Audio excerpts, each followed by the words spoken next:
Buenas tardes, es para nosotros un honor presentarles el caso clínico del Servicio de Pediatría B. Espero que sea de bastante utilidad para ustedes. Es un caso que se van a dar cuenta que puede ocurrir en cualquier establecimiento de salud y tuvimos la suerte de poder tenerlo nosotros aquí en el instituto.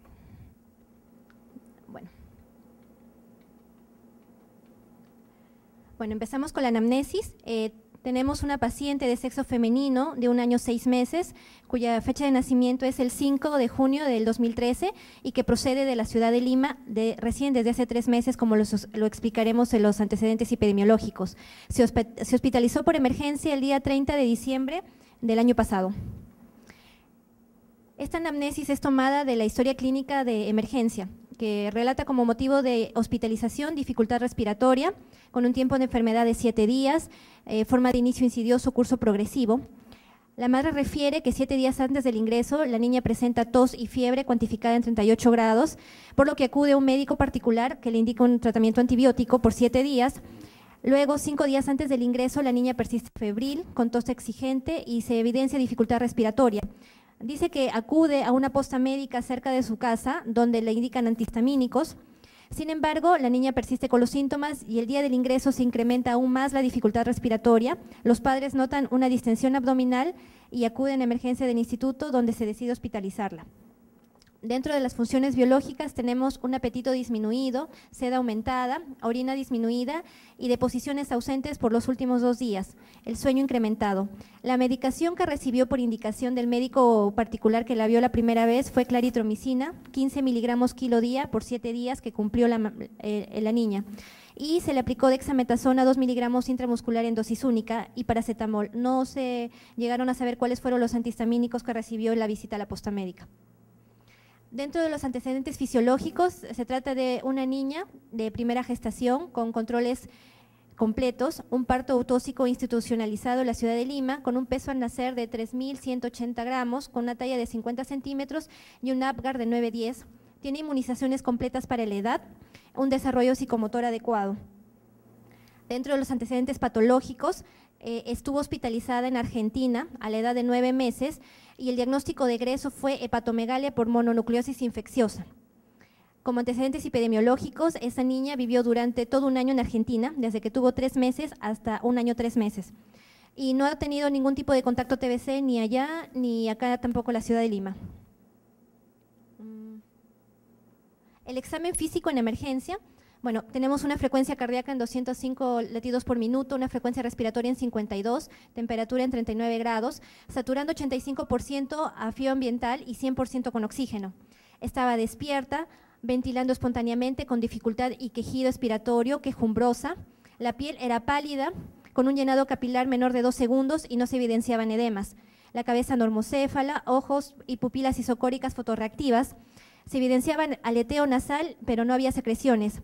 La boca, teníamos una mucosa oral húmeda, amígdalas hipertróficas y no habían placas. En el tórax, amplexación disminuida con polatirajes.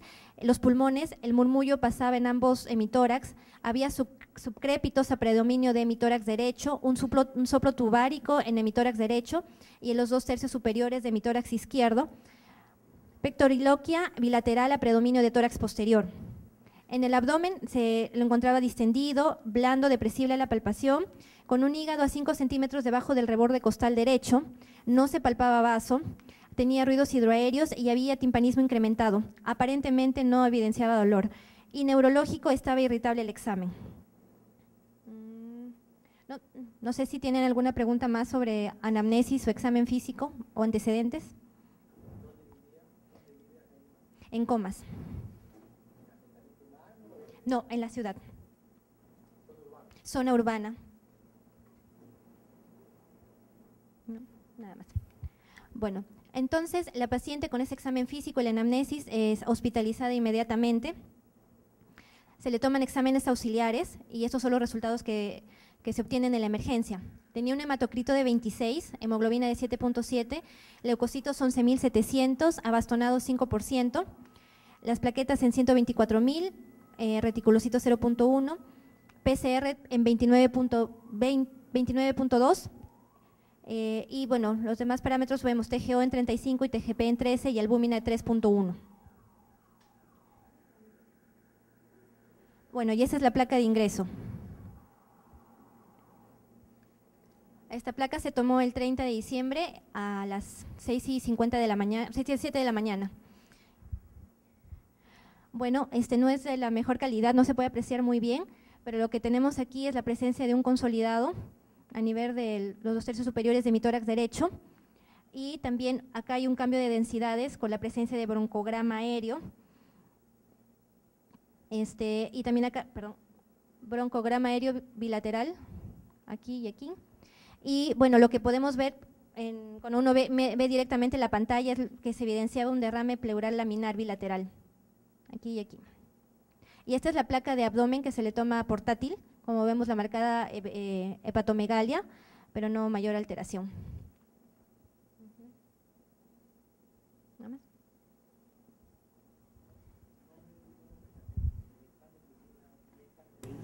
En emergencia no, luego se le completó durante su estancia y fue normal. Sí. No había proteinuria. No. ¿Habían labios tapables? En el examen físico de emergencia no, y en el examen que se le hizo posteriormente en los diversos pisos en los que estuvo tampoco.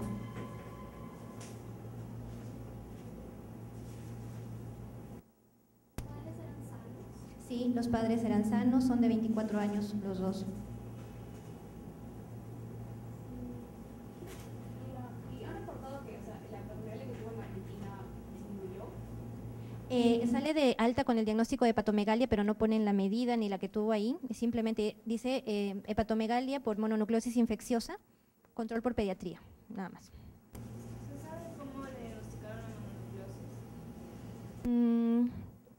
Bueno, en el epicrisis que la paciente trae de Argentina, no pone los marcadores de IgG, ni para citomegalovirus, ni para Epstein-Barr, solamente reportan toxoplasma que tenía IgG positivo, le hicieron un BDRL que fue negativo, y lo que llama la atención es que en la evolución que ponen en Argentina había recibido ceftriaxona 80 miligramos kilo día por una ITU probable, pero que no ponen en el diagnóstico de egreso, y también le habían transfundido porque había presentado una hemoglobina de 6.9. El vaso normal.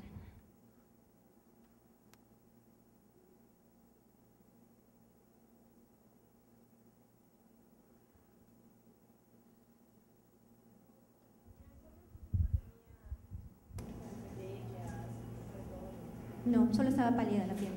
No había ningún tipo de moretones, ni petequias, ni hematomas. La tos productiva, o sea, decían que la tos tenía una respuesta, la flema, mejor dicho. No han registrado eso. Y conversando con los papás, después solamente dicen que era tos productiva con flema, pero no manifiestan nada más.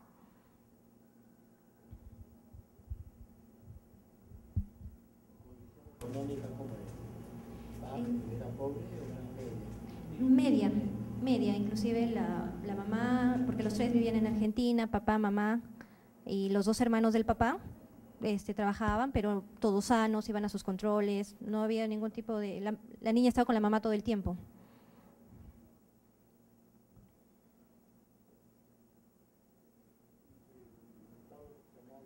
Es eutrófica.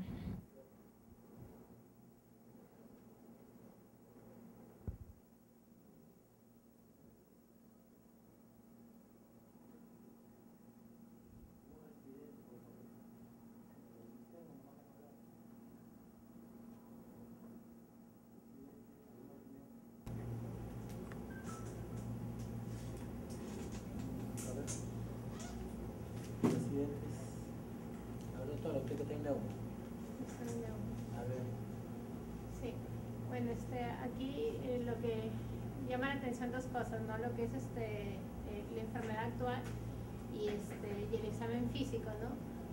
Con estos datos que tenemos de la enfermedad actual, de tos con expectoración, más el examen físico que tiene una taquicardia marcada, más una frecuencia, más una taquimia, porque estamos hablando ya para su edad está elevada.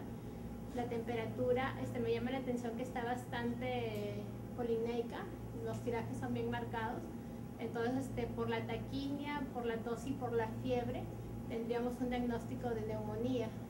Como no hay datos, que la paciente haya estado hospitalizada o que haya tenido hospitalizaciones recientes, me quedaría con un diagnóstico de neumonía extrahospitalaria o neumonía comunitaria. Pero también el otro dato importante es que ya ha recibido la eritromicina, que ha podido ceder el cuadro, ¿no? Entonces me quedaría con un diagnóstico de neumonía comunitaria, pero también a estudiar, se solicitaría otros exámenes, ¿no? Ahí también el PCR está aumentado, que también me corroboraría los datos de infección aguda. 2 días antes del ingreso no había hecho ningún tipo de deposición, pero antes había sido normal, no había tenido ni diarreas ni tampoco había estado estreñida. ¿Cómo era su condición de vida en Argentina? Ella estaba todo el tiempo con la mamá, no asistía a guarderías, los únicos niños que iban a visitarla eran sus primos.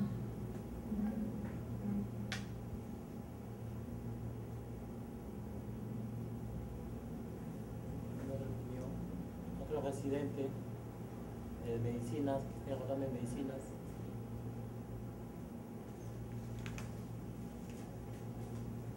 Muchachos. Otra cosa que quería también comentar era que tienes un paciente que sospecha neumonía y aparentemente el cuadro de neumonía con una desaturación tan marcada, taquicardia, taquipnea y fiebre, que parece un cuadro severo de neumonía. Habría que descartar que realmente lo que tuvo en Argentina sea un síndrome mononucleósido que podría ser secundario a una infección por VIH que esté, en este caso, condicionando un cuadro severo de neumonía, ¿no? Porque al parecer, según lo que estás diciendo, parece un cuadro de neumonía muy severo. Pero tiene estudio de VIH negativo.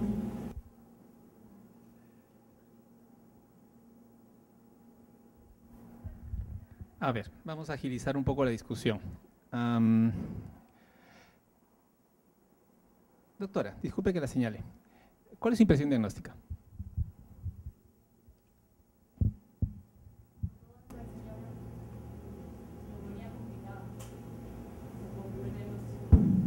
¿Complicada con qué?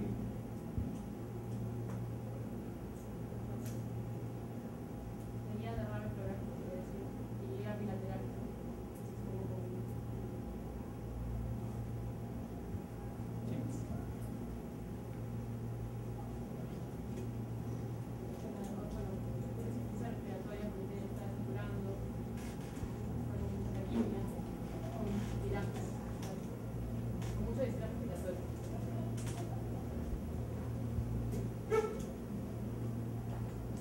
Sí, doctora.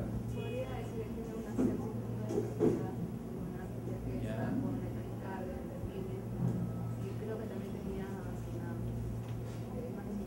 ¿Qué criterios tiene usted para decir que es una sepsis? bueno, tiene decir que es la frecuencia cardíaca más de 100. Ya. Frecuencia cardíaca. En este caso presenta los trastornados más de 500. Ya, desviación izquierda. Y la temperatura más de 38. Taquicardia, taquipnea, desviación izquierda, bastante fácil de PCR incrementado, ¿no? Ya, o sea, tienes para pensar que es una sepsis y el punto de partida es pulmonar. ¿Qué más?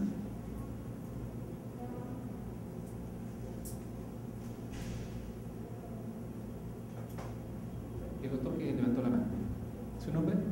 Yo, Aldo. Aldo.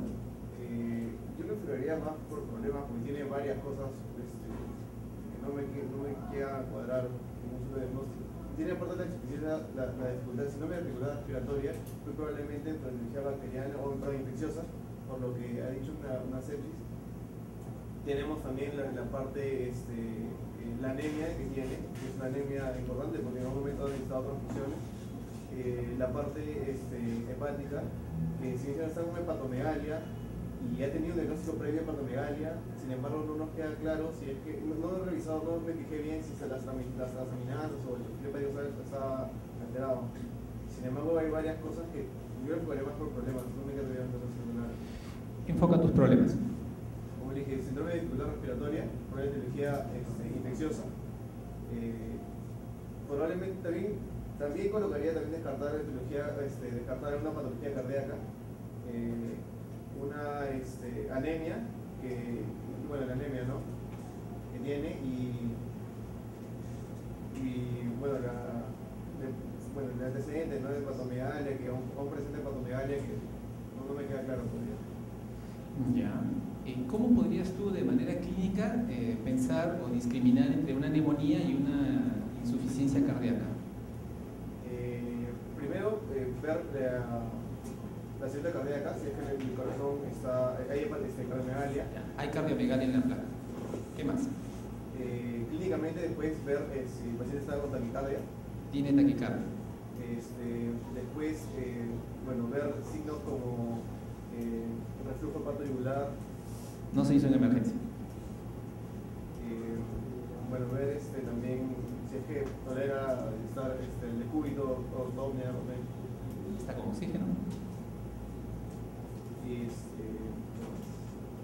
Ahora, si tú analizas la historia clínica, ¿tiene historia clínica de cardiopatía? No, porque un cardiópata, su desarrollo físico no llega a ser eutrófico, pues, ¿no? Siempre son desnutridos o pacientes pequeños.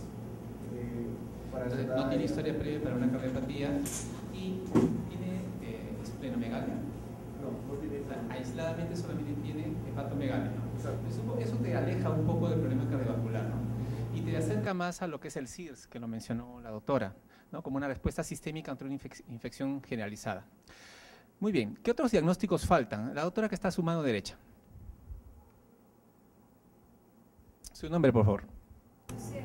Lucero. Lucero.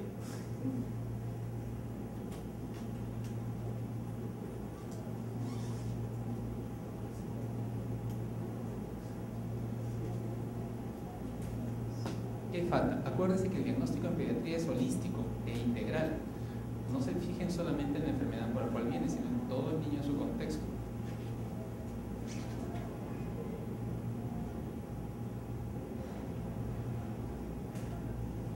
Pasemos a una residente. A ver, doctora.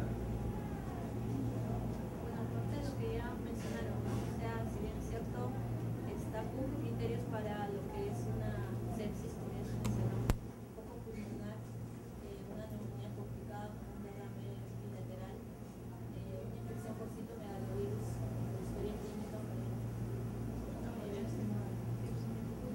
No tiene diagnóstico de citomegalovirus.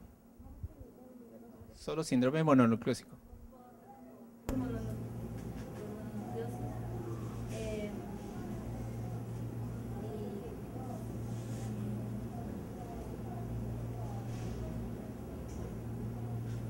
¿Alguien quiere dar un aporte más? Doctora, ¿qué diagnósticos faltan ahí? Hemos dicho que es una sepsis foco pulmonar complicada con derrame pleural. A descartar una inmunodeficiencia, planteó el doctor, producto de la infección por HIV, que anemia, un síndrome mononucleósico. ¿Y qué diagnósticos faltan acá? Faltan 3 diagnósticos. ¿Ya? Nutricional, ¿ya? Es eutrófico. ¿Qué más falta?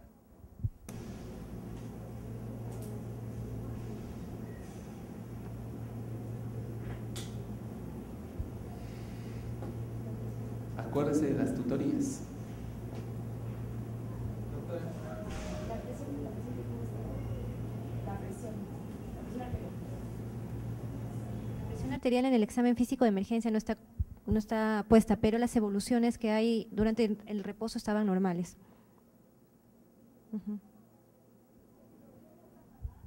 Sí. Muy bien. Estado vacunal está completo. Y desarrollo psicomotor adecuado. Acuérdense que cuando ustedes evalúan a un niño, no solamente vean el aspecto por el cual viene a la emergencia. Acuérdense que es holístico e integral. Hay que ver cómo está su estado vacunal, cómo está su desarrollo psicomotor y cómo está su crecimiento y su desarrollo en general, ¿no? Entonces eso es importante. Muchas veces vienen familiares a la emergencia por una diarrea y la mamá ni cuenta se da que su niño tiene un retraso de más de 6 meses. Ni cuenta se dan las mamás. Entonces es importante que hagamos un diagnóstico holístico integral. ¿Alguien más quiere agregar algún diagnóstico para pasar al comentario? Sí. El paciente aparentemente estaba previamente sano y comienza con un cuadro febril con síntomas respiratorios que progresa en severidad en el transcurso de 7 días. pesar de una terapia antimicrobiana con macrol. Y llega a un cuadro severo, con hipoxemia, con criterios de una enfermedad seria, incluso con anemia. Entonces, en este tipo de paciente, la primera pregunta que debemos hacernos es un paciente con una neumonía por un germen de la comunidad usual, pero con un patrón de resistencia diferente y por eso que no ha evolucionado dentro del esperado, o es un paciente inmunocomprometido que tiene una neumonía por un patógeno inusual y que no es cubierta por el antimicrobiano que le hemos dado, ¿no? Yo creo que ¿qué llama la atención? Llama la atención la anemia.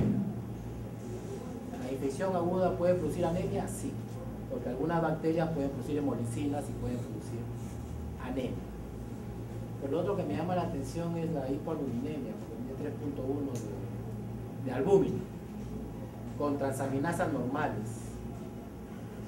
Entonces, habría que buscar otras fuentes. O sea, es un paciente malnutrido, aparentemente no. O ha perdido, o una vez esté perdiendo proteínas por algún lado, ya sea por vía renal o por vía intestinal, aunque sería poco probable porque es eutrófico, ¿no? Que sea por vía intestinal y no tiene proteína.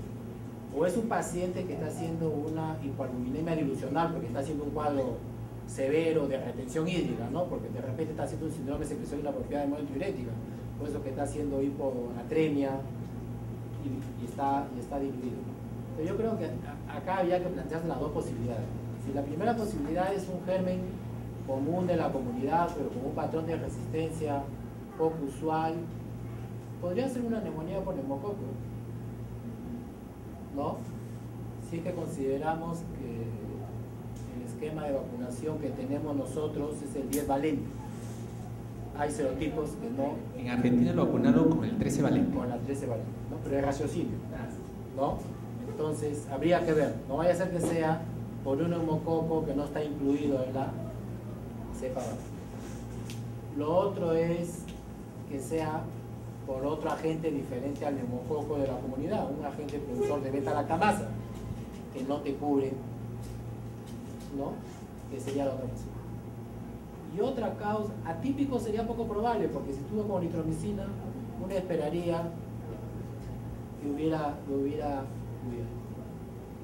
Y la otra posibilidad que hemos tenido oportunidad de ver nosotros como causa de neumonía severa y sepsis es salmonela. Bacteriemias por salmonela pueden dar cuadros de neumonía, meningocefalitis, ¿no? Que serían las otras opciones. Yo creo que la otra opción es ver si el paciente tiene una comorbilidad, ¿no? Que lo ha predispuesto a tener este tipo de complicación. Yo creo que con esas dos premisas es que haríamos el plan de trabajo. Ahora, ¿qué hacer en ese paciente al momento que yo lo admito, ¿no? O sea, ahí viene la pregunta, ¿no? Lógicamente hay que, a pesar que ha estado con antibiótico, hay que cultivarlo, ¿es cierto? Y algo que es muy importante, como está con una condición seria, hay que dar una cobertura de amplio espectro que te cubra los patógenos probablemente resistentes de la comunidad. De repente un R3 que se manifieste, ¿qué cobertura antibiótica podría darle a este paciente en este caso, no? A ver, ¿dónde está mi CR3? Ahí está. A ver, doctora, fuerte y claro. Habría que cubrir, como le digo, todos los gérmenes, ¿no? Pensando en un neumococo, pensando en un estafilococo podría ser. Podríamos iniciar con ceftriaxona y vancomicina o facilina según la evolución, ¿no?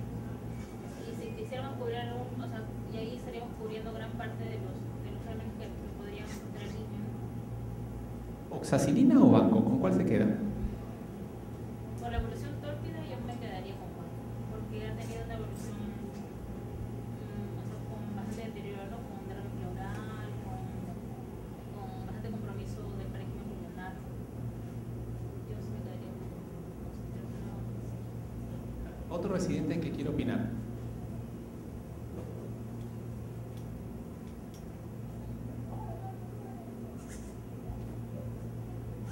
Calladitos de la neumología. Bueno, por lo que tiene derrame pleural, Otra alternativa también sería la cefotaxima. O sea, ¿Pensando en Pseudomonas? por lo que estamos hablando de una neumonía complicada con derrame bilateral. ¿Y clorafenicol? También. En el mapa epidemiológico que tenemos acá del hospital, el clorafenicol no tiene resistencia, ¿no? En ninguna de las bacterias que han sido aisladas en cultivo, el último mapa que tenemos, ¿no? Claro, pero yo creo que también, o sea, a la hora que evaluamos una actividad microbiológica in vitro, siempre que uno tiene una infección severa y uno asume que puede ser por un agente extracelular, que es lo más causa más común de neumonías, siempre hay que preferir antibióticos bactericidas. Clorafenicol es bacteriostático. Excepto para hemófilos, que tiene buena actividad. Entonces, es una alternativa si es alérgico a la penicilina, si es que no puede recibir otro tipo de antibióticos, ¿no? Pero yo creo que también hay que tener esa consideración. Y en este paciente que está tan severamente enfermo, yo creo que no la jugaría, ¿no? Ese es el punto exacto, ¿no? O sea, uno, dependiendo del paciente ante el frente que alguien está, no puede tomarse ciertas licencias, ¿no? Si estoy un paciente grave, actúo con todo y con fuerza. Entonces, en este caso es un paciente eutrófico de la comunidad, neurológicamente sano, no podemos entrar en rodeos, hay que entrar con todo, ¿no? Y vamos a continuar ahora con Ligia del seguimiento del caso.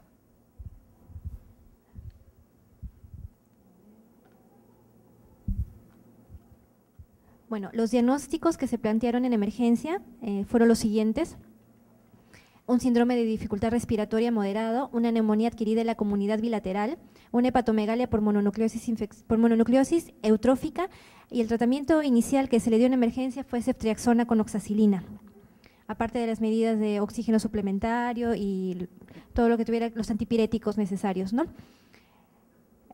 Y bueno, entonces ese es el diagnóstico de emergencia. Desde que se hizo ese diagnóstico hasta que tenemos el diagnóstico final, la paciente tuvo una evolución no tan favorable, inclusive estando acá en el hospital, también fue un poco tórpida, y les voy a relatar un poquito para que sepan. Oxacilina 200 y ceftriaxona 100 en emergencia.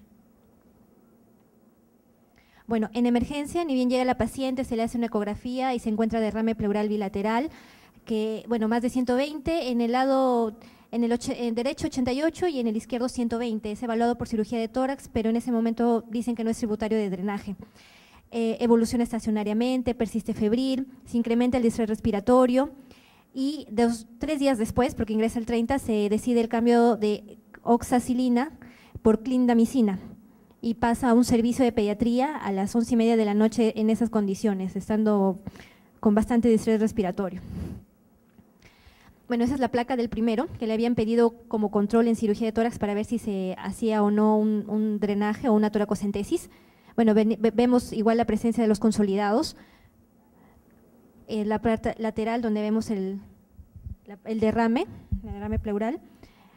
Y bueno, en pediatría, ya estando en el servicio de pediatría, llega el resultado del hemocultivo que se le tomó en la emergencia, indicando que es efectivamente un neumococo, que es resistente a clindamicina.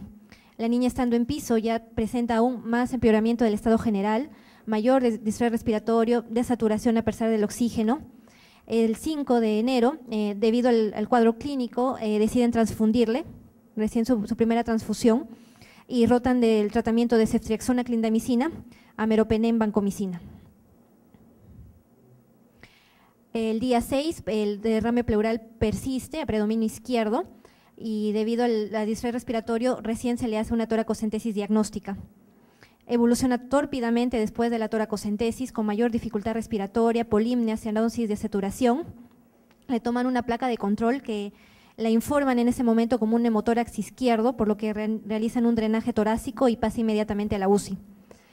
En la UCI, después del drenaje, permanece estable, estacionaria, no requiere intubación, y por lo que solo está 22 horas ahí, y luego ingresa al servicio de pediatría B, a la UTI, donde está 2 días con nosotros cuando llega con los drenajes, y luego de 2 días pasa a neumología. Bueno, aquí terminamos un poco el relato porque ya para esa fecha vamos a tener el diagnóstico final de lo que tenía. Y esto es lo que tuvo nuestra niña. Ese es el informe del Instituto Nacional de Salud, que cuando llegó el resultado del hemocultivo positivo a neumococo, se dio la alerta epidemiológica y se envió la muestra. Y lo que tenemos es un estreptococo neumonía serotipo 24F, que bueno, no se puede apreciar muy bien, pero que era sensible al levofloxacino, vancomicina, también a cloranfenicol y ceftriaxona y penicilina. Nosotros ya, cuando llegó el servicio de medicina B, ya teníamos el diagnóstico por la serotipificación, y un poco vamos a hablar, bueno, esa es la placa que quería mostrarles, que es el día que recién va a UCI. Como podemos ver, comparada con el 30 de diciembre, la evolución fue tórpida. Acá tenemos la presencia de un neumatocele, no es un neumotórax, sino es un neumatocele por las características, y la presencia de la formación de bulas subpleurales. Esto es posterior a la colocación del drenaje, cuando vemos reexpansión del tórax. Y bueno, esas son las placas más significativas de la niña. Esa es la placa del día 31 de enero, cuando ya tenía una decorticación derecha. Actualmente está en prequirúrgicos y estabilizándola para la posibilidad de una decorticación izquierda. Esas son las placas.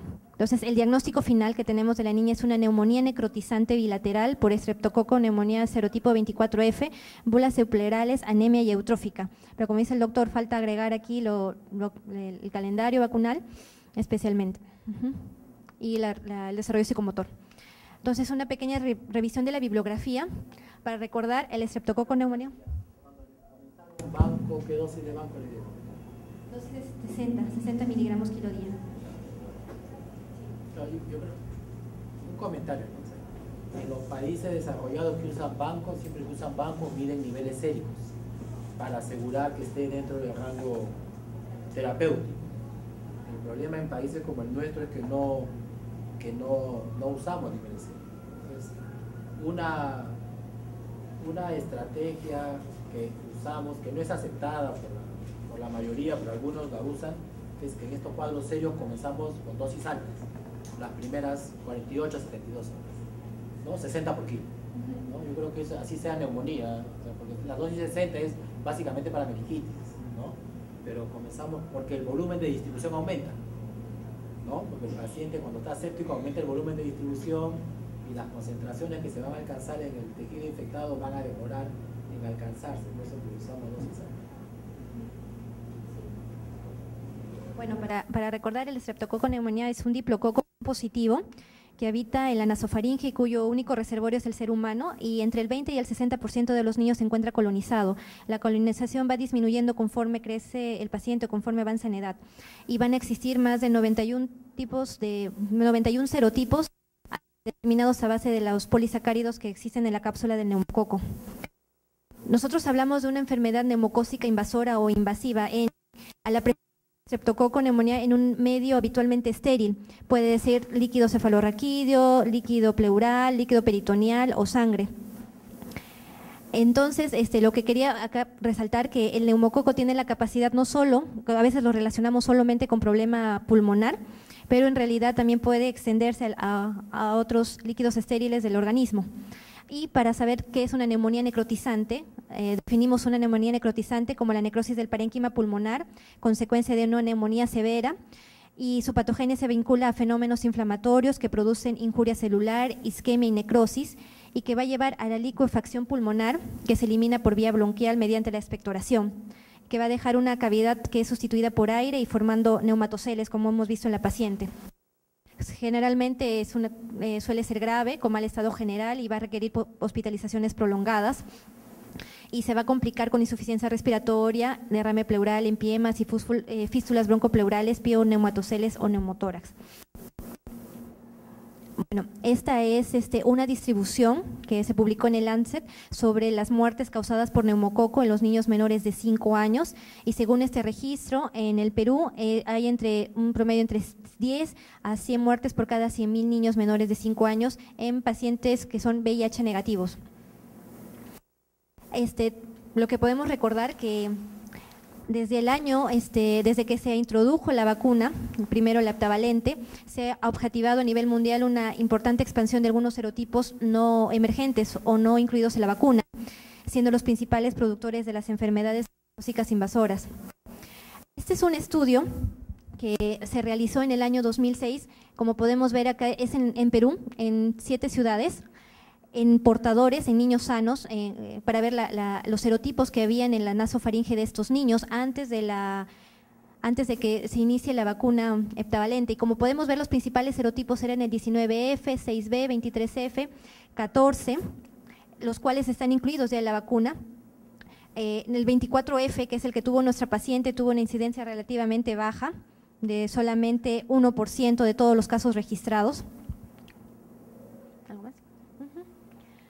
Bueno, para recordar que en el Perú la vacuna antineumocócica se inició en el año 2008. El primer año fue con la heptavalente, pero luego al año siguiente se retiró y estamos actualmente, como dijo el doctor, con la decavalente y con el esquema de 2-1, ¿no? Una vacuna al segundo y cuarto mes y la tercera dosis a los 12 meses de vida. Este es un poco para recordar las diferencias que existen entre los diversos tipos de vacunas.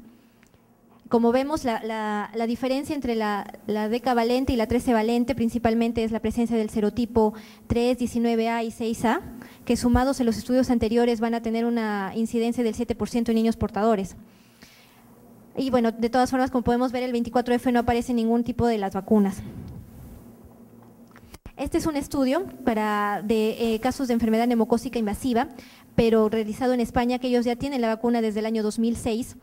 Fue un estudio realizado, un estudio de seguimiento en pacientes desde 0 años hasta 45 años.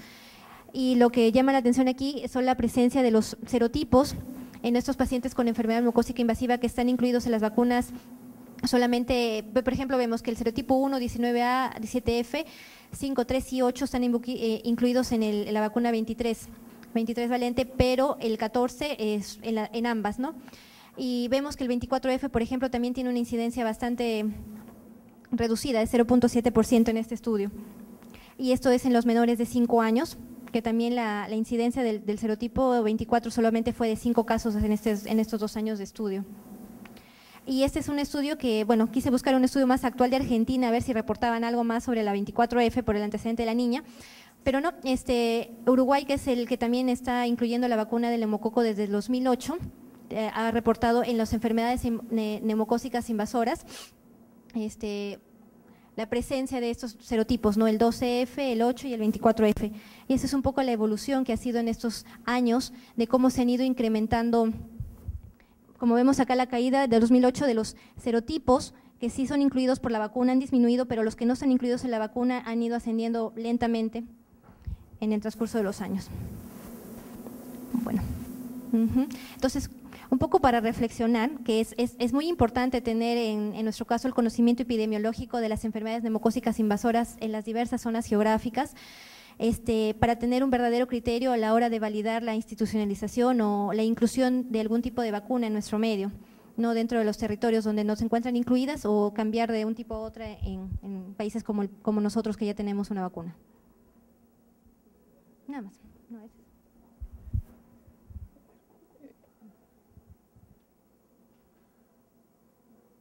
Muy bien.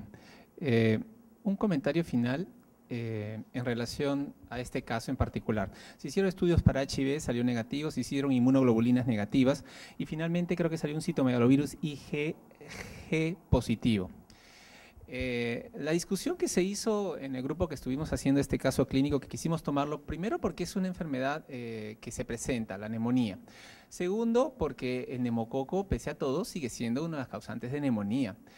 Y lo tercero, para recalcar la importancia de la vacunación. Pese que este serotipo no está incluido en la vacuna, hay que saber que una vez que iniciamos vacunación, vieron los cuadros cómo cae la incidencia de la enfermedad, marcadamente de los serotipos vacunales. De ahí la importancia de seguir en la investigación de los serotipos emergentes, de aquellos que no son susceptibles de la vacuna, ¿no? Como es este caso de acá. y de importancia del seguimiento, porque no sabríamos que este serotipo es no vacunal si es que no se hubiese hecho el estudio. Y de ahí la importancia de los equipos de seguimiento centinela de este tipo de infecciones, para saber si no lo tenemos, pues necesitamos. Y lo segundo que también es sumamente importante, y esto ya para los residentes, es la importancia de pasar a la vacuna de 13 valencias. No se resaltó mucho, pero digamos, los serotipos que están en la 13 valencias con relación a la serotipificación de nuestro país, está el 6A y el 19A. Y esos dos juntos suman alrededor de 7 a 8% de todos los serotipos prevalentes de neumococo. Entonces, sí es importante, sí es significativo pasar a la de 13 valencias. Y cuando ha habido discusiones en el ministerio, en la cual alguna vez yo estuve por ahí y me gané con alguna de las discusiones, era de que como no había este tipo de estudios que sustentara el hecho de que sí había seroprevalencia de determinadas serotipos, no podíamos argumentar cómo pasar de una a otra. Ya con los estudios que se han hecho a raíz de los casos que se han estudiado recientemente, es que ya se puede argumentar, sí, hay que pasar a la de 13 valencia. Y tengo entendido de que se va a pasar a 13 valencias a partir del 6 de julio de este año en el calendario de inmunizaciones del país. Ya está el pedido y parece que a partir de julio ya pasa a 13 valencias, que es lo que realmente debería ser. No olvidarnos de que la enfermedad por neumococo puede ser invasiva, y esta invasiva ser muy severa y producir, por un lado, meningitis y por el otro lado, neumonías severas, que este es el caso de una neumonía severa. No olvidarse que el neumococo durante la segunda y tercera semana puede presentar las complicaciones de la neumonía. Y estas complicaciones de neumonía iniciarse con derrame pleural en la primera semana y entre la segunda y la tercera la presencia de bulas y neumatoceles. Y en el periodo en que está ahorita nuestro paciente, los abscesos. Entonces hay que estar atentos. Si uno sabe esto, comienza a buscar y a ver las complicaciones que tiene el paciente, que les ha presentado casi todas, excepto los abscesos, pero habría que ver, todavía el paciente está hospitalizado en cirugía de tórax, su evolución es favorable, pero ¿la última placa la pusiste?